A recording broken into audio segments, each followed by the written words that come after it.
You're listening to another episode of Mr. Allard's Neighborhood. This is the place where you're entitled to Brad's opinion. And now for your host, Brad Allard. Well, today is a pretty interesting day. We have Ronnie Johnson, who is running for mayor, as we all know, and we're going to have an in-depth conversation about what he's seen and liked about Burleson. Also, we're going to talk about security issues because that is a big issue. And if you notice to my right, we have somebody who also is fairly well known. Some say famous, some say infamous, Sarah Carlson. And the reason I asked her on the show is that she was starting to hammer me with some questions about that granular detail she likes to get into. And I could just see the whole screen filling up. I said, forget it. You just come and ask your questions. You didn't want me to type a novel in the comments. And because I'll sit there and try to read it. And I thought, it'd just be a better, smoother show if you just come and do it. Because you'll know what you want to say and whatnot. And so I just thought it'd be helpful. But anyway, no problem. But it's good to see you, Ronnie. You doing okay? Doing great. How are you holding up in this campaign? Well, I'm holding up. Yeah. Still standing. Well, it takes a lot of energy and time, and we appreciate that. You know, I think some people don't understand that it's a lot more than just making a fancy speech and, acting like a big shot or whatever. It takes a lot of behind-the-scenes work to get this done. Yeah, many hours. Mm-hmm. Well, that tells me that you're really interested in the job instead of just, throwing your hat out there and saying, well, you know who I am, that kind of thing. So I appreciate that. I appreciate the effort you're going to on our behalf. And then, of course, Sarah here, she's that Municipal Matters page, I tell you, it really does inform me, because there's a lot of things that, not just about what's going on in Burleson, but actually to kind of keep the record straight because, during the campaign season, things are said that may, have only a slight dalliance with the truth. And so you need to have somebody there that says, no, this is what's the deal. And we're going to talk about a couple of those things. Also, but I'm going to do the first run of ads. I have a new sponsor today, so I'm going to split up the ads because I'm in a very fortunate position now that if I, to have enough advertisers to not just make it so I can pay my car off, but also to make this viable. Keep tailoring that Tesla. Thank you, Daniel. CrossFit Burleson, 317 Southwest Wilshire. He's been an original sponsor, the Basins, and so Sure. Good people, and Daniel and his wife Amber do a lot of things off the radar, so to speak, that for charity events and benefits for the church and for the Eagles Nest orphanage down in Guatemala. They don't advertise that themselves, but they should get some credit for being good citizens of this community. So thank you, CrossFit Burleson, and CrossFitBurleson.com will tell you about the rates and the programs and the classes. Shandy Stogsdill, we know her well. She was on the show last week. She'll be on it again next week. Not last week. She was on Tuesday. I'm getting my dates mixed up. She was on Tuesday. And I tell you, she's another one that's really worked very hard to get that place 4 seat. She comes in well prepared. She's been out there. She's talked to a lot of people. So I've really been pleased with how diligent she's been campaigning, which doesn't surprise me if you know Shandy, right? I mean, I've learned a lot from her. Yeah, I have too. Even, but she was like that as a student, just very detailed. So thank you, Shandy, for all you do. And by the way, if you're looking to buy a house, she's the one to talk to because she knows where it's at. Also, of course, the infamous Otto. We know Otto. What a guy. Well, I was just there earlier this week. I'll be there Friday. It's where I do my BNI meetings and whatnot. And I tell you, we talk about sometimes it's unfortunate side effect of taking stands in this community that people say, well, I'm never going to use your business again. Well, I tell you what, they're doing it backwards because every time I go there, it's at least 3/4 full, regardless of what time of day I'm there. And I've had to wait in line, and I'm a big shot in this town. I have to wait in line. What is that all about, There are Otto? other big shots, apparently. Yeah, bigger than you. well, I go in there like Friday. I went there last Friday about 12:30, and I mean, all the seats were, not just all the tables were full, but all the waiting seats was full. And they were sitting outside waiting. Mm-hmm. So, Otto, you're doing a good job. Well, before you get off of that, I told Otto one day, I said, every disparaging remark you get increases your business 10%. And he kind of agreed with me. Well, I know. But I think it's a good for him. It's good for our people to, they should be able to make a stand for whom they want without having somebody, criticize it a whole bunch. I mean, if I did, so I'm not going to go to that business anymore. Well, half the businesses in the DFW I'd have to skip. Not everybody votes like I do. So, but that's just I got off the track. Sorry. Anyway, got to do this here too. The sharing of the various areas. Also, Wild Cigar and Culture. He's another community citizen. Chris Notaboom. He keeps an active interest in what's going on in this community and. he has happy hours, or Monday, Wednesday, and Thursday. He has specials usually on the other days. He has got a lot going on, and if you like a cigar every now and then, you go over there. The tobacconist will take care of you. It's not just like, oh, find you something and, good luck with all that. They'll help you with what you want. So, Chris was a groomsman at my wedding. Is that right? Mm-hmm. I remember you. He and William were friends. Yeah. Still to this day, that's the only wedding I've ever been to on January 1st, on Bowl Day. I mean, obviously, people were not happy about that. It's like, some of us as guests were out there like leaning back a little bit, looking in the bar Watching TV. the game with the bar TV. Yeah, but anyway, and also Tiffany Nico with Local Life, localiftx.com. She's very, very busy right now because she's getting the new issue out, which will be out next week. 30,000 homes. Y'all were on the cover on the last one, were you not? We were. Yeah, and had a nice article. We looked good, didn't we? Yeah, it was a great you photo. You scrubbed up, all right? Yeah. So check out this month's issue for all the political news, I suppose, but also she has coming up in the summer some special issues coming up. I know she's going to go back to Local Heroes again, which you were one last year. Oh. And Mary Slaney was on the cover, and that was a beautiful picture of her. I mean, it's like so emblematic of what we think of Mary Slaney. So there you go. So where should we begin? There's a couple of things I want to clear up before we talk about other things that may be on your mind. It was said, Mr. Fletcher said the other day that you have a replacement for city manager. Is that correct? That's kind of quick, if that's true. We have no replacement for city manager. What we will do is go through the process we've always gone through, and that we will more than likely hire a company to come in, and they will help us with our search. I know we have a young man there that's very interested in the job, Tommy, and he will most certainly be encouraged to go through the process. You think that's who he's referring to? Because that's an interim, not a replacement. Okay, I'm speaking out of turn. I don't want to put words in his mouth. I'm just saying, decide what we have a replacement already. I know this. Well, we'll tell you this. This afternoon at 4:00, we're going to have that meeting to discuss that very thing. That said, next Tuesday, I will be happy to report back to you.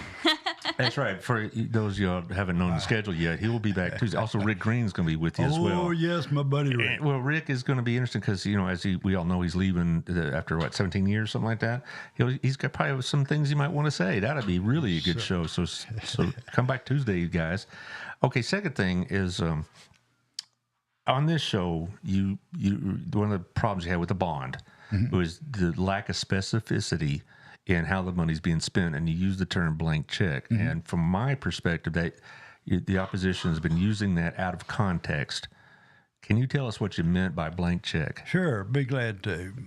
What I didn't like about the whole situation was when we voted, we did not say X dollars will be definitely spent on the fire department house, the firehouse, the expansion of the police department, what roads would actually be taken care of. We didn't say that. We voted on an amount of money to be spent. It can be moved around. I didn't think that was good business. I still don't think that's good business. So when you start moving it around, that would mean that when a lot of the council are gone that first started it, see, this is probably a good 10-year deal. So it most certainly could be moved from place to place, and I didn't care for that. I still don't. So what I understood and took away from it was like within categories, it was a blank check, so to speak, but not as here's X amount of money to do whatever you want with. And I think that's what they're trying to put in your mouth. Yeah, I'm sure they are. But I just want to make sure the listeners here understand that when you're talking about a blank check, you're talking about X amount of money for the police, X amount of money for this, for roads, et cetera. But they weren't specific, and so they were not within the categories. It was a blank check, but not as a. But they're trying to make it sound like it was an overall statement, and I think that was a misrepresentation of what you said. Well, and I can attest to the fact that my husband was on the bond committee, and he said that in those meetings they really did talk about the flexibility. They wanted that flexibility. They wanted not the bond committee, but those making the presentations to them. They did stress the importance of this gives us flexibility to do an extra road. If we have, one that comes in less, maybe we can do another one. Or if they go in over budget, then we won't do the whole list. That was a flexibility that was a priority for some people, but even on the bond committee, there were committee members that didn't want that flexibility either. They just were in the minority. So when they voted to allow that flexibility. And that's something that's one of those priorities that some people want the flexibility. Some people want that stick to the strict, this is exactly what's going to be spent, and it can't be spent anywhere else, So that's one of those that...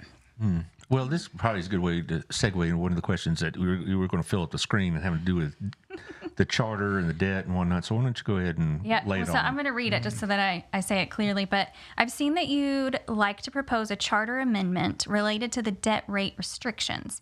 And I wanted to understand more about that. I feel like I understand what's motivated that line of thinking just by watching the meetings and knowing your values, but I haven't asked you to make sure that my assumption is correct. So I wanted to give you an opportunity to tell me about that charter amendment. Okay. When I came up with that idea, there had been so much misinformation and just a lot of times out and out lies about what the city was all about as far as finances. The city's always been in a good financial state, but my thought was very simply this, that if we went to the council and we talked about considering lowering that debt rate from $1.50, that we could protect the people later on down the line, long after I'm gone. Mm-hmm. And we could, I want to be very clear, this would certainly be a council project, not Ronnie individual. I'm going to go out there and do this. That's not going to happen. That would be a council deal. I would ask that they give me their opinions. Maybe there's options, but let's talk about it. And then we all could feel very safe that we could be taken care of later on down the line if this happened again, as far as the misinformation coming about. And if they did so agree, probably the next time it would have to be a charter amendment, it'd have to be a charter election. We would create a committee to let the citizens look at it to see if they thought it was okay. And then if we decided to do it among other charter proposal changes, if there were any, we would then put that up for an election and see if that's what folks would like to do. But it's a long process. So the whole point of it, though, is so maybe it'll put a handle on future debt obligations. Is that what you're looking at? Absolutely. Okay. Absolutely. Well, see, that's another issue that's been kind of distorted in this campaign, is about the position we were in 2020 and then apparently last year, with this particular bond we're discussing, and because 3 years ago we were on the verge of bankruptcy. It made it sound like, and whatnot, and now we've added debt since then, and it's like I'm getting confused here a little bit. But as far as you're concerned, you want to make sure that if the city takes on any more debt, it's going to be it's not going to be very easily done according to these charter changes. We're not going to be overrun by debt all at one time. Right. That would prevent that. And that's very, very important. Mm-hmm. Things can turn in a heartbeat as far as money coming in. Mm-hmm. And that is always, I'm very conservative when it comes to that. I want to hold on to my money. And see, I'm much more liberal with funds. I'm like, let's invest in that one and let's do this project. And I'm not as good at saving. And Sarah, we need both. Yes, we need it's both a balance. Opinions. Yes. Yeah, absolutely. Yes. I would be at the other end, and that's great. Yes. That's fine. Yeah. And I think that's the important part of having so many different people on the council with different positions. Yes. Is once we all come together and, you all discuss it and then the residents get to add their opinions, then we end up coming forward with what's best for the community, not just this, all 7 of them are fiscally conservative. So we're not, that would be a difficult position. Well, that brings up a point about fiscal conservative, because we are a growing community. And we talked about this on the show last time. You're concerned about the direction the American economy is doing, not just Burleson's. But we're going to be growing even if we go through a recession. It's going to be very difficult to handle growth with with the restrictions that sometimes it's that the state, the federals, and the city council puts on taxes and whatnot. Yeah. You don't want to raise taxes, I'm sure, but how are we going to fund some of these expansions if we need them? Well, we do have some money put aside for situations that come up. Now, I can't tell you that we can go out and spend $40 million just because, but we do have emergency funds that if something were to happen, we could use. Now, you're talking about a bird of a different color. Growth is going to happen. You're right. You're right, Brad, because the last 10 years, we've been growing 3 or 4% every year, and the things can get very tight as far as how we're going to handle that growth. We have made a plan to handle growth. We have, and Sarah, I think, is going to mention that the 5. Well, Taylor has the links. He's going to put in the feed. Great. Yeah. Great. So we had talked a little bit in my group about master plans and comprehensive plans, and these are things that the city has put together with resident input, with council input. City staff works so hard to develop these plans, and they're long range. So the comprehensive plan, I think, I can't remember if it was a 20-year or 30-year plan when they put it together.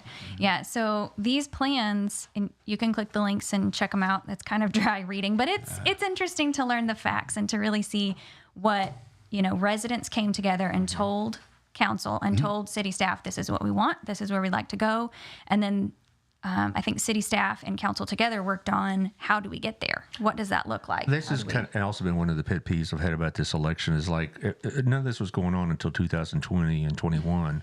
And I guess what you were doing for the last 30 years was just playing golf or whatever. Without the links. Yeah. Right. These master plans have been in the works, a decade now, at least? At least. And so the comprehensive plan has been in the works for a long time. They come up with a master plan every year. I feel like they use past plans and then update it. And by the way, we have the very same combination of plans at the school district. I was actively involved when I was on the school board. The very same thing. That was my next question. I mean, if anybody in this community could know how those are working together and how the long-term benefits and plans have been working, it's you. You were on the school board when we were expanding with Centennial High School and with these other elementaries, and then you come to the city council and be part of that. And so this idea that we weren't going anywhere and we were just treading water until 2020 is rubbish because you've been there at the scene of the crime, so to speak. That's right. Like it or not like it. But you were there at the school board for all those years, and you were then with us at the city council all those years, and so you were involved in 2 major community-changing plans. And so if anybody has any perspective about the planning that goes with these things. And another thing goes on, people look around and say, well, the last couple of years, this business here and this business here and this business here has come up. They didn't just pop up like toadstools. It takes like 2 or 3 years just to get through the process of putting in. Well, and like Fire Station 16, we opened that one in October of 2021, but that whole process started in 2017. Yes. So, it took us 4 years from start to finish to get the fire station built and opened. Well, and then you have the golf course situation that's been discussed for a decade. I did not know that until it was pointed out to me. Oh, yeah. Yeah, the conference center. Yeah, the conference center and all that business and the expansion, the golf course and whatnot.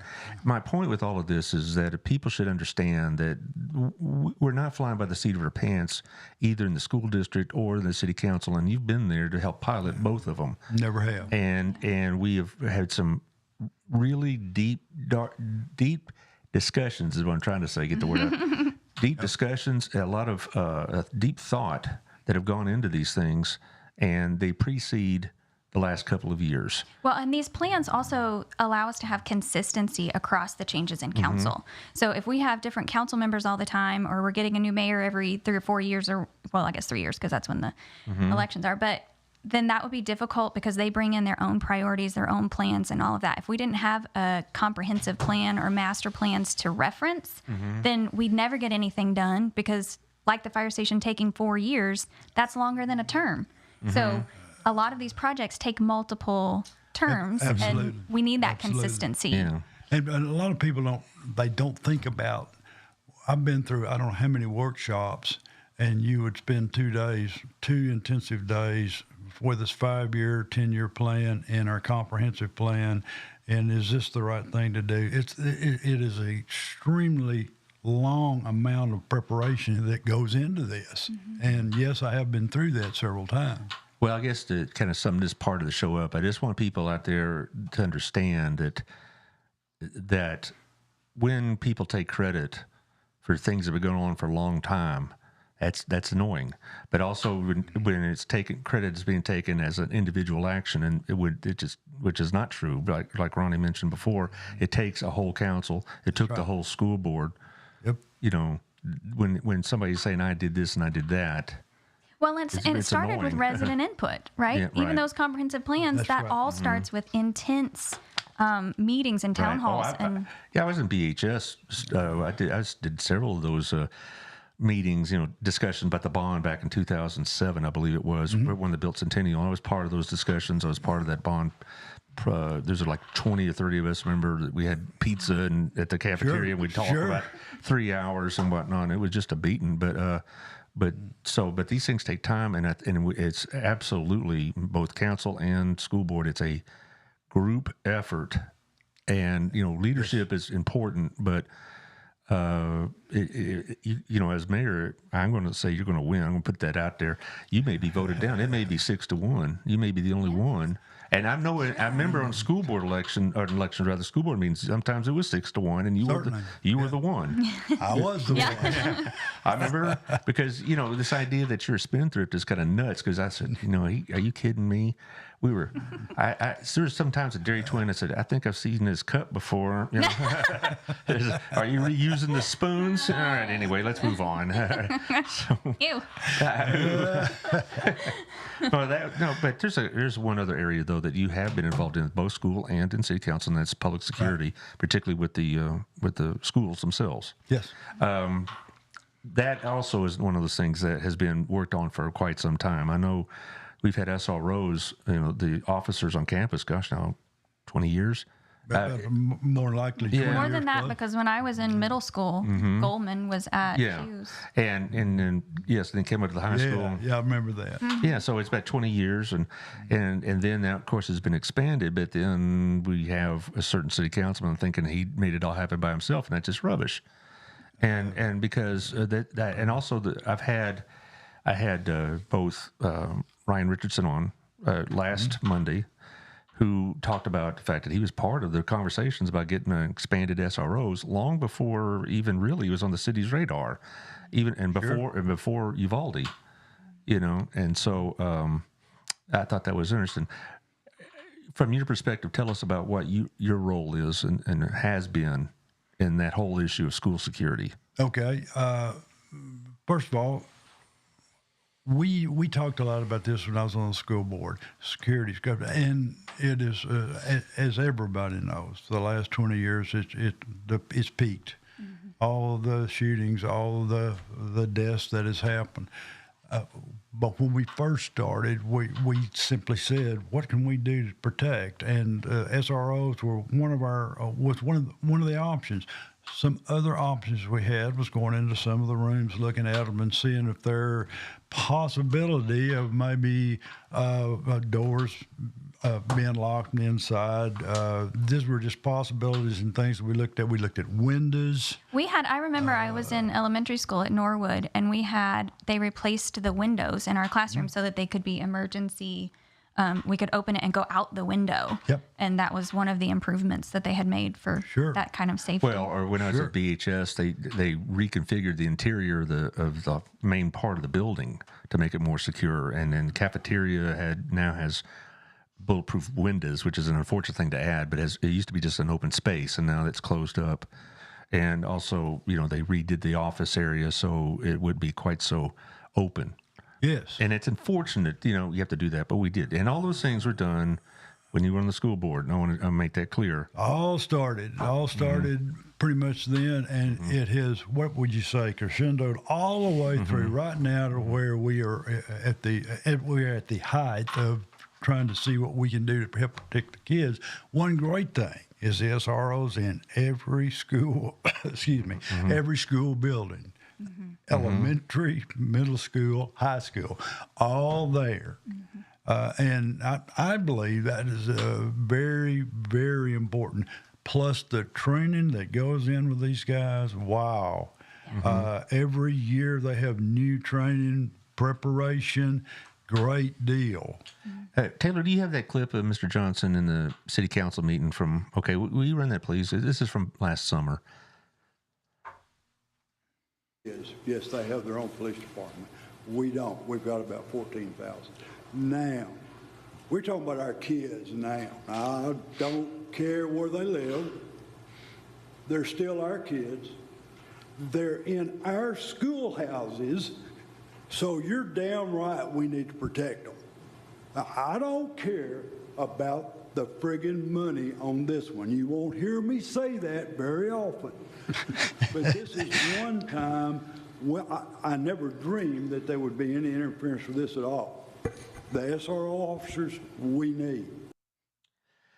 What a guy. There is no doubt about that. Well, if I understand, Mr. Stanford was trying to oppose the plan that you had put out there. Yeah. Well, and that was, so in that meeting specifically, it was about the 50%. So the city pays 50% of the SROs. Yes. Mm-hmm. Now, I think it's important to mention, too, the SSOs, they have a different name for the elementary ones. That's right. Yeah. And they're not BPD. But they're all the law different enforcement school, or retired. but they all do have that. That's right. I forgot the accreditation. And have they to go get, through the but training. TCOL. They all have to be TCOL licensed. And I but know so- I found out I knew several of them when I saw the video clip. Yes. Yeah. And I Yes. was like, these are men you want. Yes. Yeah, I was so glad to see Certainly. Goldman was back. That was really incredible. Well, I want to show that clip that we saw last Thursday when we were at the State of Education Summit that Gabrina put on.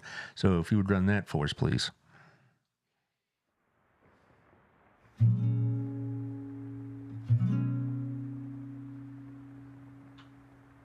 My name's Curtis Brandon and Richard Morris. Cameron Pilgrim, Dietrich Jones, Officer Scott Bartlett, Gary Gray, Nick Grace, James Engel, Brad Schaefer, Officer Travis Brown, Nicholas Thorne, Casey Martin, Woody Holman, Brett McDonald. John Dana, Stacy Singleton, Jack Goldman. I'm the school safety officer for Klingscale Elementary. BISD's evolution in regards to safety is very innovative. I started as the first and only SRO, divided between a high school campus and a middle school campus. Since that time, the program has grown by a number of officers and will continue to grow this future school year.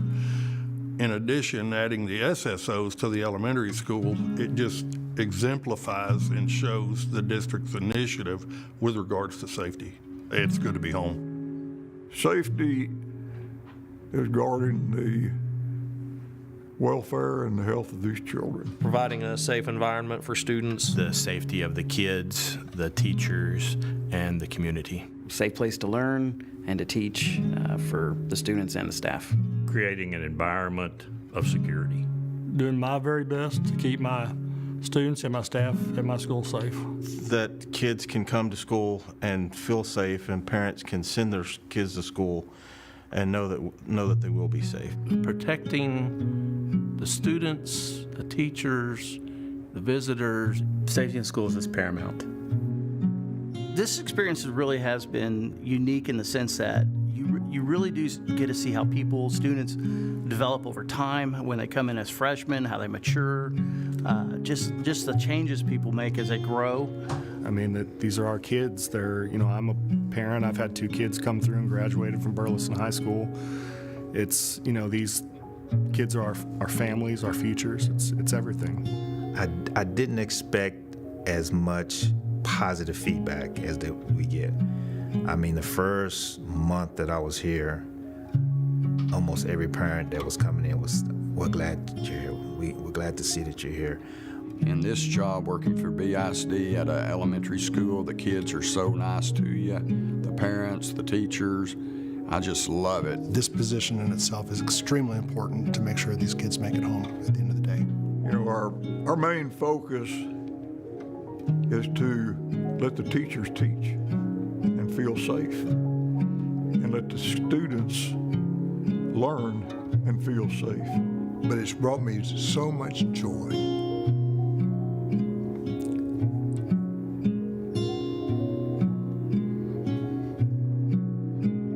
But it's important to me. The students and the staff are now my family. and I feel like I'm taking care of my family.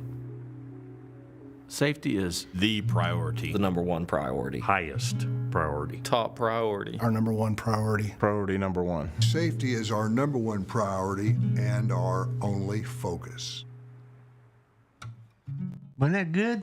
You're just trying to make me cry. Yeah, I well, watched that 3 times, and it gets me every time. I forget the gentleman who shows emotion. I was told his name. I don't know him personally, but he really, I think that says it all. Yep. And I know when you're campaigning, it's the temptation says I did this, and I did that, but you'll be the first to say this was a large group effort over a long period of time. Absolutely. And I think that's one reason why I feel much more comfortable with you being mayor, because I know you're going to make sure that everybody gets the credit they deserve. And why not? Okay, Bill, whom I believe you do know, Ronnie. Bill Janet says his name is Mr. Morris. Okay, that's right. Now I remember now. Yeah, you're familiar with Bill, I'm sure.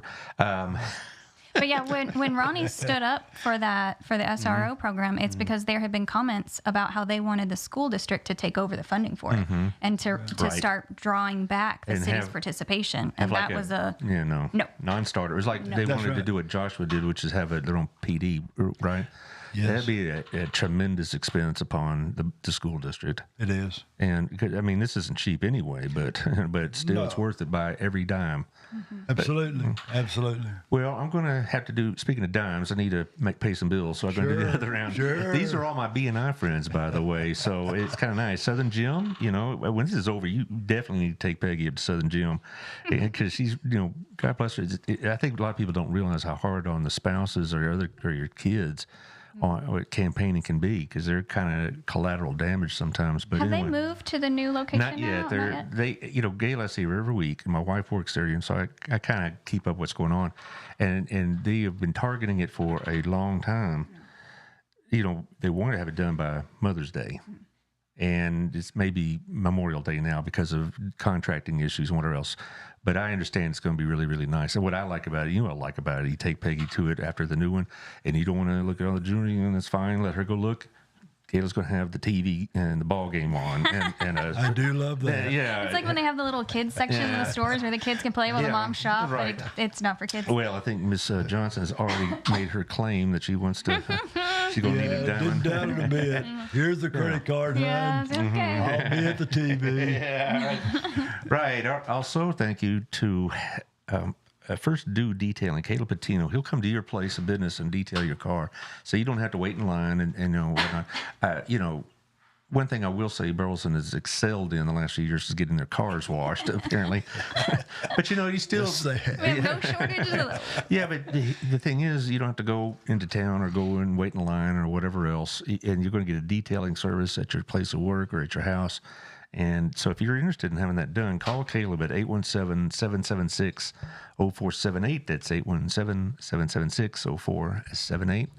First Do Detailing. Also, Thrive. This is our last day with Thrive. They just did a monthly deal because they're having a big special.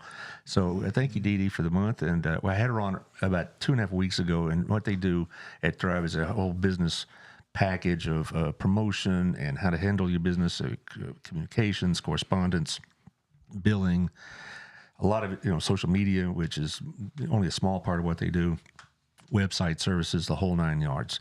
It's at 520-955-7860. That's 520-955-7860. And as for Dee Dee, she'll be glad to talk to you. And thank you for your month. I appreciate that. Also, we have Old Pro Roofing, our new sponsor. This is their first day. John Williams, also B&I member. He's the one to talk to. We're going to have some weather, and there's going to be some roof damage. 817-734-2756. I've seen their sign in my neighborhood a couple places, one right up the street. It's Old Pro Roofing here in town, 817-734-2756. They'll take care of you. Thank you, John. Thank you, Old Pro, for joining the neighborhood. And we have Texas Farm Bureau with Melissa Harmon, 682-804-0534. Several of the guests I've had have insurance with Texas Farm Bureau, and they think very highly of it. And in our B&I group, we have a couple of people that do contractors, and like Old Pro, and they said Texas Farm Bureau takes care of their people, and because they deal with insurance companies all over the places, and some are more difficult than others, you might say. But Texas Farm Bureau has a reputation, and we're going to make our clients taken care of. So thank you, Melissa. 682-804-0534. Also, here's a new one. Also, B&I member, Stop Restoration. I'm going to have them on May 18th because they're not just to be called when there's damage, like we have a bad storm or something like that, or a tree falls into your house. They're there for that too. But one thing that they really stress is mold. And I know mold is not a real exciting topic, but you'd be surprised how much it takes. Adam, I wonder how much the school system and the city pay for their public buildings for the mold, particularly some of those older elementaries. Very expensive. Well, they're the ones to call. Lisa and Morris Smith. They're not very far from where we are right now. So call Stop Restoration, and they get it right the first time. They have us trained there pretty well. I think that's it. Yeah, we don't have any nonprofits directly, but I know that in about 2 weeks, both Crazy 8 and Next Step will be here because they both have some stuff going on. I guess that's one of the better parts of the job of being in the public eye is that you do get to go to some of these things and see what's going on with the community, other than the grinding of politics or whatever. Yes. Next Step is a great example of the kind of people we have in Burleson. I mean, I've been blessed sitting in this seat talking to all these different groups and all these different people. And it's like, there must be something special about this community, or they're making it special, or both. And it just, it really helps. Now, another area, though, I'd like to visit, since you've had this perspective of time, what are the things that are you the most excited about for Burleson?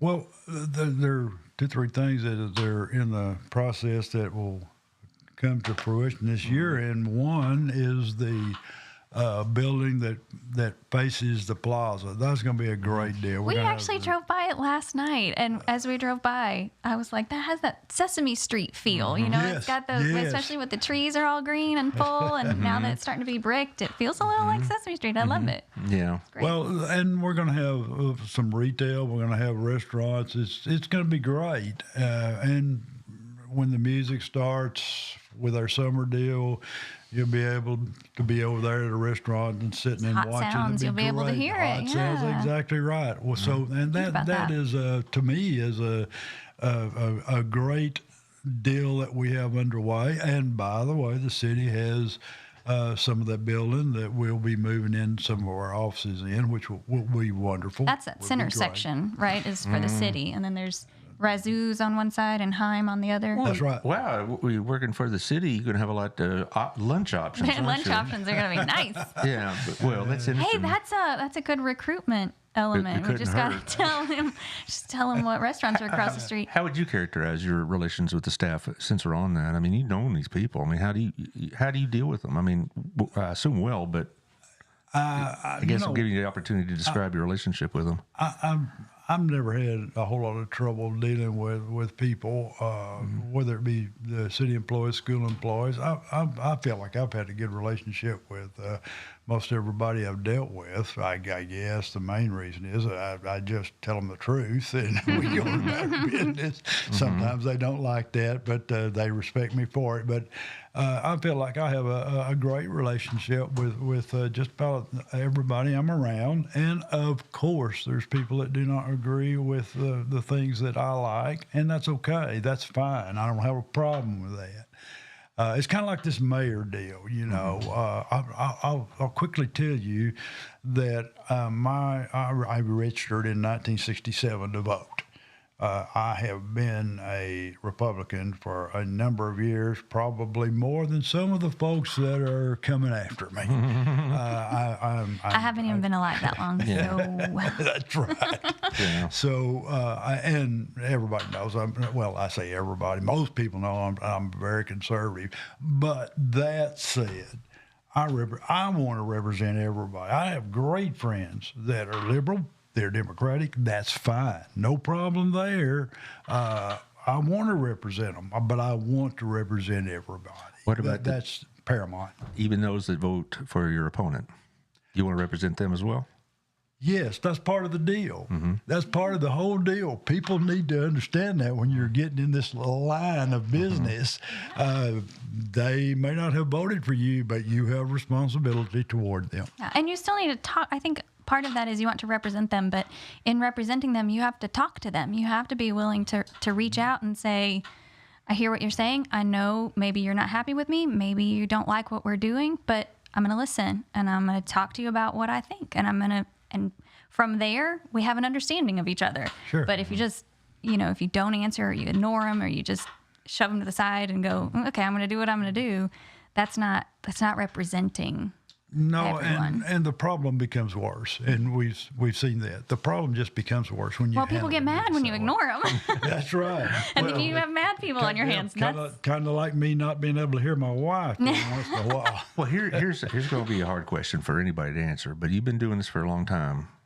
Are there decisions now you wish you could do over again? Always things that I look back on, and the 20 years in the school business, I promise you that there were several things that if and I'm not going to go into detail. Well, I'm not asking for detail. That said, absolutely. Okay. Just kind of like the city. In 11 years, when I look back at it, what I've done, maybe a few things different. Some things, absolutely, I would have.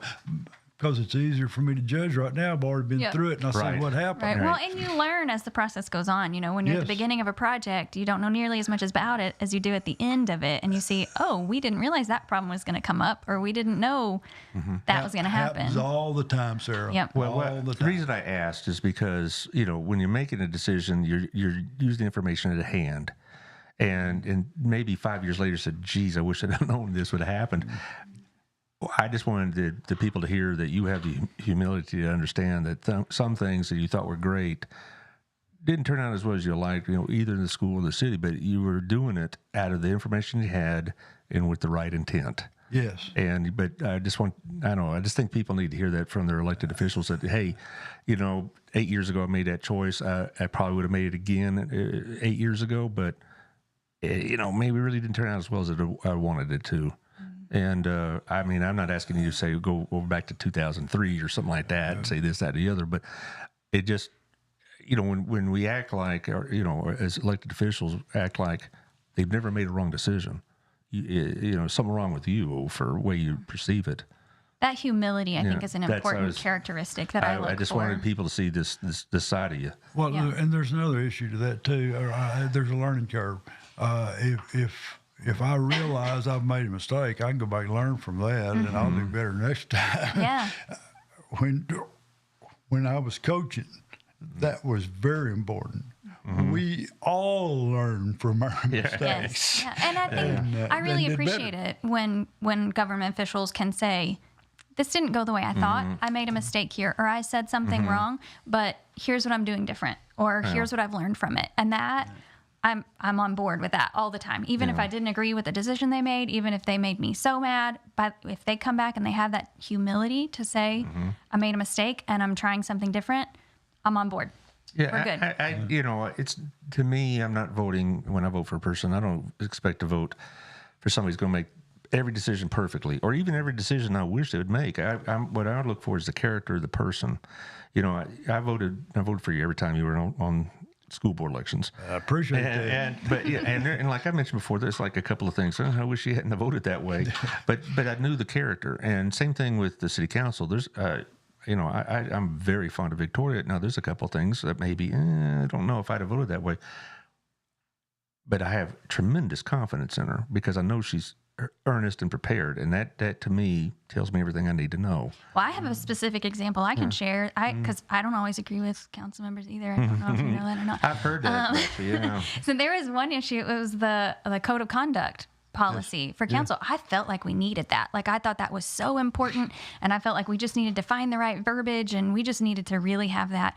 And Dan said something in one meeting about how it opened us up to being used as a political weapon, and I was like, man, I just don't know. I still think we really need it. And then it wasn't 3 months later. He was exactly right. It was used as a political weapon. And I had to text him and say, okay, you were right. And I was wrong.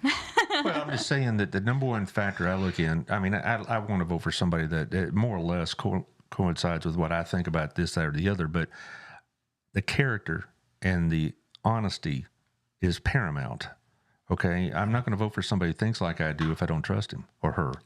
I understand. Yeah, so that's I think that's what I would want our listeners to know is that you've been in the fire zone for 30 years and taken the shots for 30 years. And the fact that people keep reelecting you tells me something about what they have come to understand about your character and your judgment. And so I hope people take that into account when, well, I appreciate you saying that. Well, I mean, it's easy to sit on the sidelines and bellyache and make cheap shots on Facebook or make funny little memes or whatever and think you're really, really smart. It's another thing entirely to go sit on that podium and have to deal with some of these yahoos, including me. Yeah, okay. I'm not easy to deal with, I'll tell you. Well, I was thinking, should I say Sarah's name? I was about to say that, but I said, no, I don't want to be But I will give equal encouragement to criticism and that's kind of, it's a blessing and a curse. Yeah. So. I'm going to just say, when you are elected mayor, what is going to be your first thing that you want to take care of? Or at least, I mean, again, we talk about it in a group setting, but you will help set the direction. What would that be? Well, there's some simple things I think that are extremely important that I would stress if I'm elected. Number one, and this seems like a petty thing, I know it does, but I think it's important. We have an office in there that's we call the mayor's office. Okay, the first thing I'm going to do, excuse me, is change that to the council office. We need a place for all 7 of us.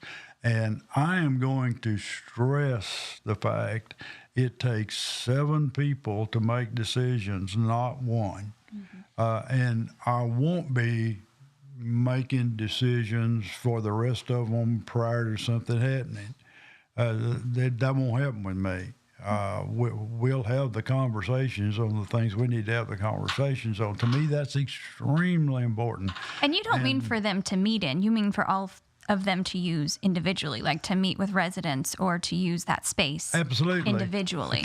To meet with people they need to meet with. Now, that could be a construction company. It could be an individual.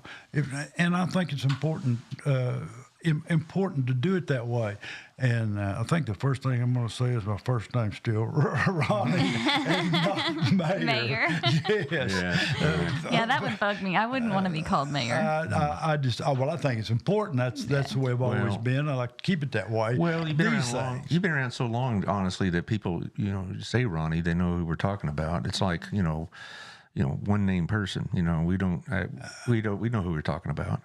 But also, the point is that when you're as the mayor, though, you are going to be seen as the figurehead of the city, though.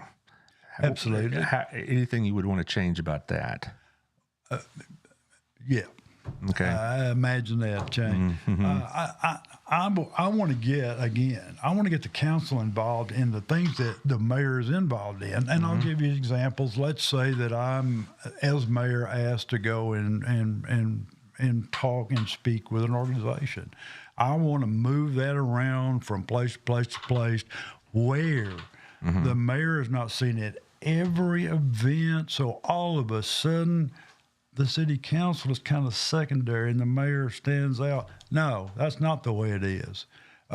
We need to take turns doing all of these things, being seen at these things. And it's not impossible for 2 or 3 of us to go to an event and say, hey, this is a great organization, come and see it, or here's the hot sounds of music, we're all here. That's the way I think it ought to be handled. And I will, if I'm elected, I'll work to go that direction without a doubt, and I'll do it immediately. Mm-hmm. Well, before we let you go and do all these other things you got going on, I like to show that video clip of Larry Scott about the importance of voting. So, because as we know, early voting started Monday, and the numbers are, I guess, a little low, but because of the weather yesterday, I'm sure depressed it somewhat. So, Taylor, if you would, please.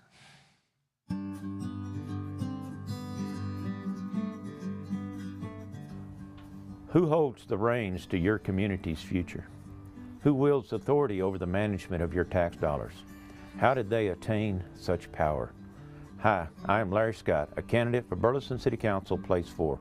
Your local government leaders have a profound effect over your day-to-day life. That's why local elections are equally, if not more crucial, than national elections. Your vote in local elections can determine the course of your community, especially the allocation of your tax funds. The candidate you elect will be responsible for crucial issues like taxes, public safety, infrastructure, and community development. These officials will prioritize specific programs and services and your participation in local elections is critical if you wish to have a say in how your community is governed. These are also the ones that will listen to your concerns and take steps to assure that your community needs are met. By voting in local elections, you can feel a greater sense of influence, empowerment, connection, and community involvement, all while contributing to a more robust and representative democracy. So who holds the reins of your community's future? Voters. Who wields authority over the management of your tax dollars? Voters. How did they attain such power? By registering to vote and showing up on Election Day. My name is Larry Scott, and I'm a candidate for Burleson City Council Place 4, and I strongly encourage you to exercise your right to vote in our next City Council election on Saturday, May 6th. It's pretty well done, isn't it? Pretty well says it all. Larry's a sharp guy. I'm looking. Yeah, he is. I've gotten to know him and Sherry, and I'm better for it. That list he went. Did you get to go through your list at all? We didn't get to brag on Burleson. We talked too long. That's okay. Remember, I got another shot at you that's right. Tuesday. All right, Tuesday is right. Well, go. Well, the last one we have about 8 or 9 minutes left. As Okay. Taylor's like looking at me. No, we got a few minutes left. Okay. But tell us. You want to brag on Burleson? Let's do that. Well, there was I have a few things written down here, but I wanted to, you talked about safety, and I wanted to say some of list a few of the things we've done as far as organizational to help people feel safe in the community. And as far as the police department is concerned, and I am going to put my finger in it because I'll forget some of them, but we've added 18 new officers, we've added 10 new cars, we will set up our own training program with the expansion of the police department. They will no longer have to leave Burleson. They'll be trained in Burleson, which is a great thing. And these are all good for our officer recruitment, too. Yes. This helps us get the best of the best. Absolutely. We have attained the top-of-the-line equipment for the officers to be safe, the SWAT team, we have purchased a SWAT truck that is fully equipped, and that is going to be a tremendous help to the folks. The drones. And I never can remember. You did it. You remember. I got it. The drones. People do not realize how important those things are. They can be flown into a very difficult situation with the safety of the officer is kept in place by simply using these drones. They can be used all over the city for a number of things, but that was a big deal. We have 5 or 6 of those now, don't we? We do. We have multiple. And some of them have multiple purposes. So we've done that. Of course, the fire department, we did purchased masks they asked for so that they could be safe later on down the line of their lives. Cancer prevention. Yeah, that's exactly right. We did that. We got some new stuff for them to wear. We've created, of course, Fire Station 16, and they do things like they can put oxygen in their own bottles. They don't have to be sent out. It's much quicker.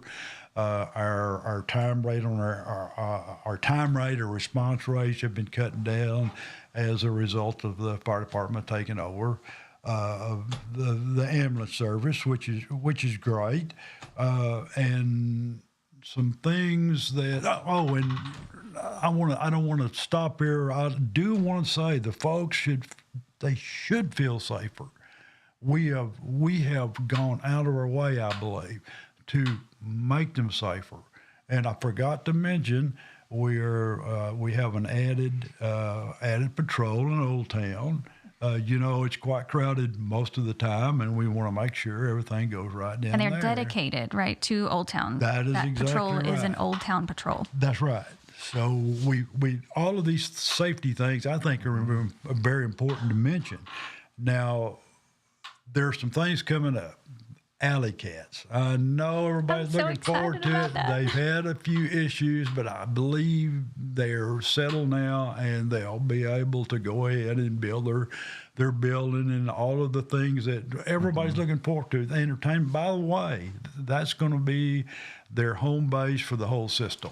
Wow. Awesome. I don't think I realized that. Yes, yes, employees for us. It's going to be quite a big deal.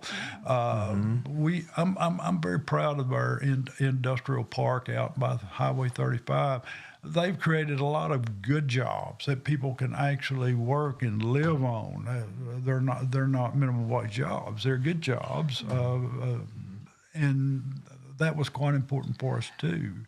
I hate to. Can we do this Tuesday? You get to finish up on Tuesday. All right, we're going to have Rick Green on, but no, Taylor's got an appointment. I want to make sure he gets to. But Sarah, what I did not hear the entire time we talked to Ronnie, I never heard him say "I did." No, I didn't hear that. I didn't hear that one time. We did. We did. We It's the only time. Every time you talked about what's going on, it was we did this and we did that, not I did. I thought, and it wasn't some affectation. This is how you really feel. It's a team sport. Yeah, because you never took sole credit for for school board or city council, and I appreciate that. Me too. Thank you. All right, and Monday I have Gabrina, and she'll have a guest with her. She's working on one right now, but she's got a ton going on, as we all know. May is a busy time. They got the honey tour coming up. We'll be talking about that. And then Tuesday, we'll have Mr. Johnson here again, along with Mr. Green, and I don't know, maybe Mrs. Johnson, if she can be persuaded. Who knows? If I can get her a diamond, I'm sure you can persuade her. That's right. And also, and then Thursday, we'll have Shandy again, and because she has still done more research. I want to hear about it. So go ahead, get out there and vote. And I appreciate y'all listening. Share this with your friends. It'll be the YouTube part shared with pretty soon. And this will be on Apple and Spotify quickly. So thank y'all. Thank you, Sarah, for helping me through this. Bye-bye. Bye.